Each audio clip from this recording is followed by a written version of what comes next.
In this video, I'll be going over the major anatomical structures of the head and neck, with a primary focus on the bones, the muscles, the arteries, and the veins, as you can see on my mannequin model. We'll be starting with the bones because they provide an overall framework of the skull. So let's get started with the neurocranium. The neurocranium consists of the frontal bone, occipital bone, parietal bone paired, the temporal bone, which are also paired, the sphenoid, and the ethmoid bone, altogether making up 8 total bones. So the frontal bone forms the forehead and the top of the eye socket. The parietal bones make up the upper sides and roof of the skull.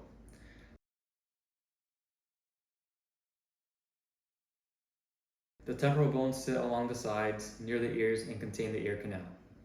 At the back is the occipital bone, which protects the base of the brain and connects with the spine. So the sphenoid bone actually lies deeper inside, and it has the shape of a butterfly. It helps form the base of the skull, and it's connected to several other bones, for example, the zygomatic bone or the palatine bone. For the ethmoid bone, it's located in between the eyes, and it contributes to the nasal cavity or part of the eye socket. So next is the visceral cranium, which it is composed of 14 facial bones, all of which support the teeth, shape the face, and form the oral and nasal cavities. Okay, so here we have the maxilla, which is responsible for forming the upper jaw.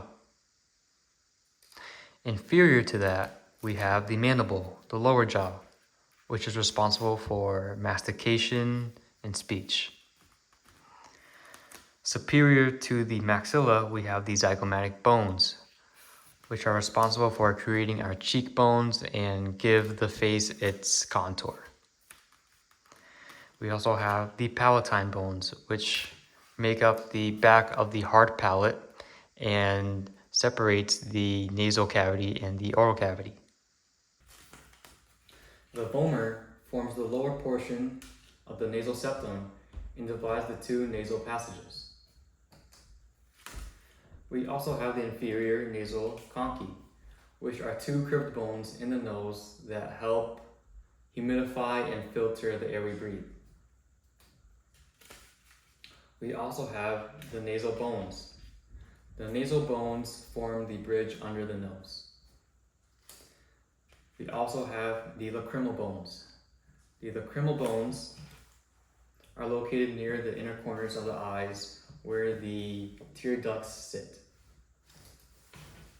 So I also forgot to mention, but the underlined facial bones indicate that they are paired.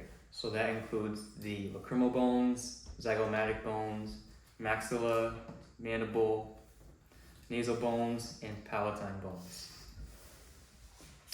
So that is all for the 14 facial bones. Let's move on to the muscles.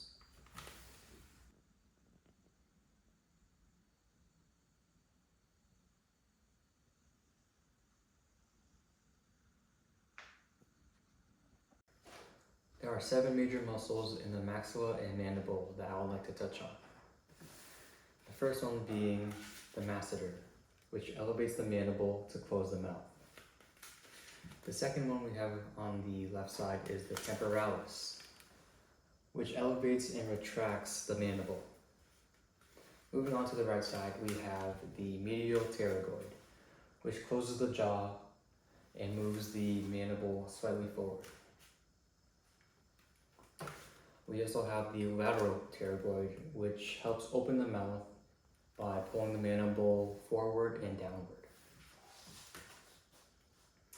Moving back to the left side, we have the buccinator, which is located in the cheek and helps food stay between the teeth while chewing. We also have our mentalis, which raises the chin and pushes the lower lip outward. And last but not least, we have the orbicularis oris, which circles the mouth and allows us to pucker or close the lips. Next, I will point out the major arteries that supply the head and face.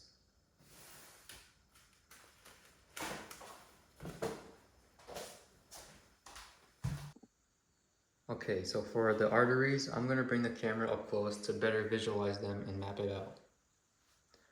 Starting in the neck, the common carotid artery runs upward and splits into two branches, the internal and external carotid arteries. The internal carotid artery goes deeper into the head to supply the brains and eyes. The ophthalmic artery branches from it and covers the eye area, and the anterior and middle cerebral arteries supply the brain. The external carotid artery stays more superficial and supplies the face and scalp. For example, the superior thyroid artery going toward the neck, and the lingual artery toward the tongue, and the facial artery that curves across the cheek to the lips and nose.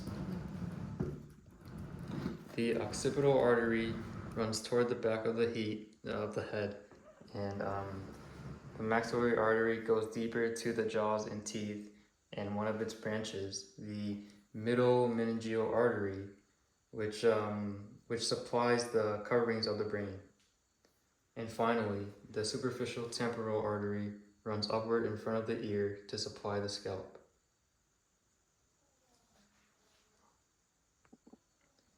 As for superficial veins, the jugular vein is very important because it carries deoxygenated blood back from the head to the heart. To differentiate the carotid artery and the jugular vein from the rest of the blood vessels, I made them a little thicker to signify the increased flow and pressure inside them. The facial vein collects blood from most of the face, and the retromandibular vein, which is behind the mandible, forms near the parotid gland and helps drain the side of the face. The superficial temporal vein runs upward in front of the ear and drains the scalp and temple area. And the occipital vein extends toward the back of the head, draining blood from the posterior scalp. And that's it.